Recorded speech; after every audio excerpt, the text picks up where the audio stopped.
Good morning students. हम राज्यों में शासन में राज्यपाल के बारे में पढ़ रहे थे, जिसमें हम ये पढ़ चुके हैं कि अनुच्छेद 153 के अनुसार प्रत्येक राज्य में एक राज्यपाल होगा। साथ ही यह राज्यपाल 2 या 2 से अधिक राज्यों का राज्यपाल बन सकता है। राज्यपाल की नियुक्ति राष्ट्रपति द्वारा की जाती है और यह सामान्यतः 5 वर्ष के लिए नियुक्त किया जाता है, परंतु राज्यपाल का पद राष्ट्रपति के प्रसाद पर्यंत ही रहता है। और हमने ये पढ़ा कि यह एक परंपरा बन चुकी है कि राज्यपाल जिस राज्य में नियुक्त होता है वह वहाँ का निवासी नहीं होता। साथ ही हमने पढ़ा था कि राज्यपाल की दोहरी भूमिका होती है।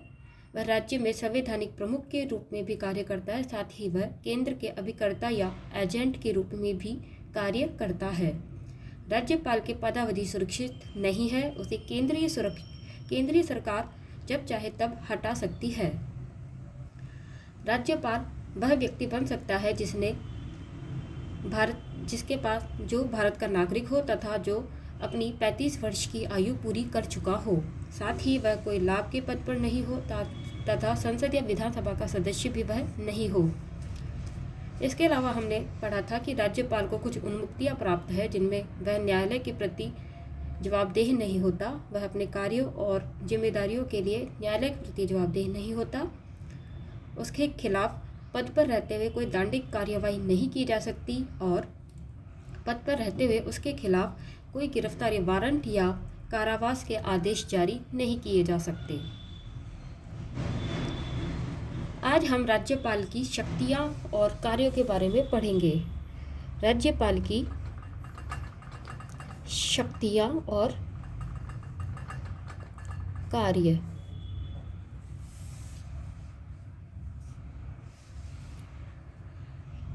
MP शर्मा कहते हैं कि राज्यपाल का राज्य शासन में संकट काल की शक्तियों से रहित राष्ट्रपति है, अर्थात राज्यपाल राज्य शासन में संकट काल की शक्तियों से रहित राष्ट्रपति है। उसकी शक्तियां इस प्रकार हैं। पहली है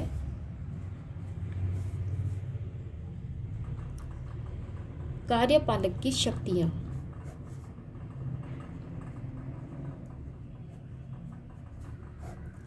जैसा कि KP शर्मा ने कहा है कि राज्यपाल राज्य शासन में संकट काल की शक्तियों से रहित राष्ट्रपति है, अर्थात राज्यपाल के पास वे सभी कार्य हैं जो राष्ट्रपति करता है, किंतु राष्ट्रपति के पास संकटकालीन शक्तियां होती है, किंतु राज्यपाल के पास संकटकालीन शक्तियां नहीं होती।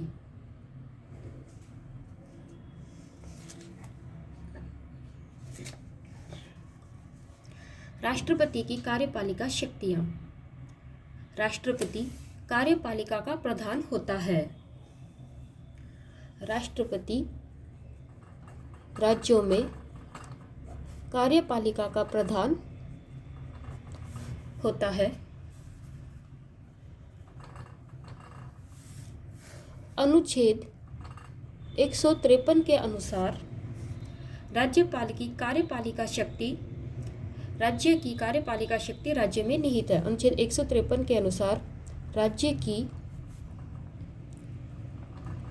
कार्यपालिका शक्ति राज्यपाल में निहित होती है।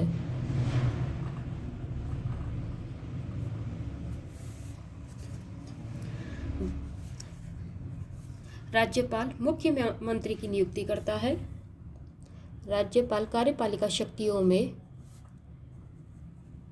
मुख्यमंत्री की नियुक्ति करता है तथा उसकी सलाह पर अन्य मंत्रियों की, अर्थात मुख्यमंत्री की सलाह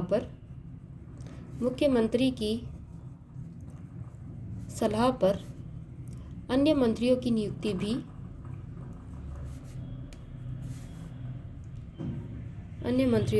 भी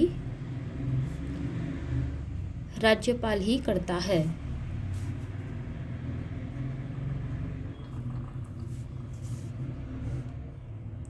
वह लोक सेवा आयोग के सदस्यों की नियुक्ति करता है, महाधिवक्ता की नियुक्ति करता है। राज्यों में जो लोक सेवा आयोग होता है, राज्यों में जो लोक सेवा आयोग है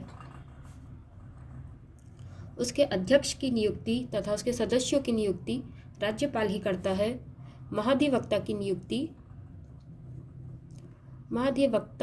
नियुक्ति भी राज्यपाल ही करता है।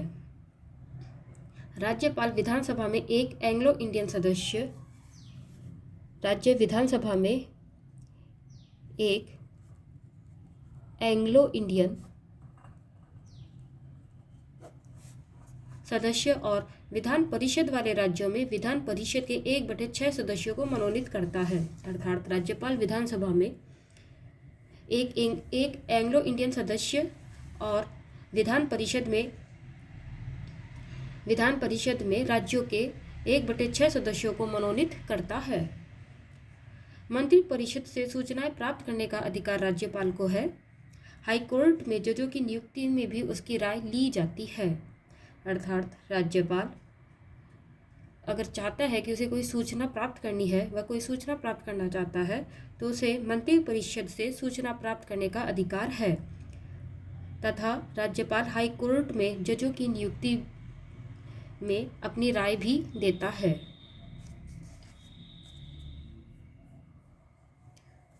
विधायी शक्तियाँ।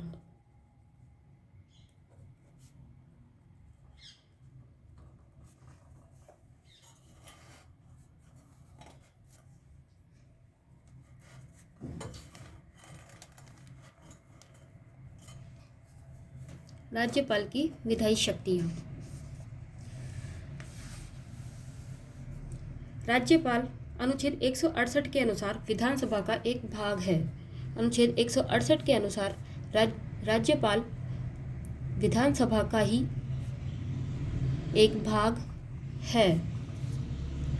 वह विधानमंडल को संबोधित करता है, सत्र बुलाता है, सत्रावसान व विघटन भी करता है।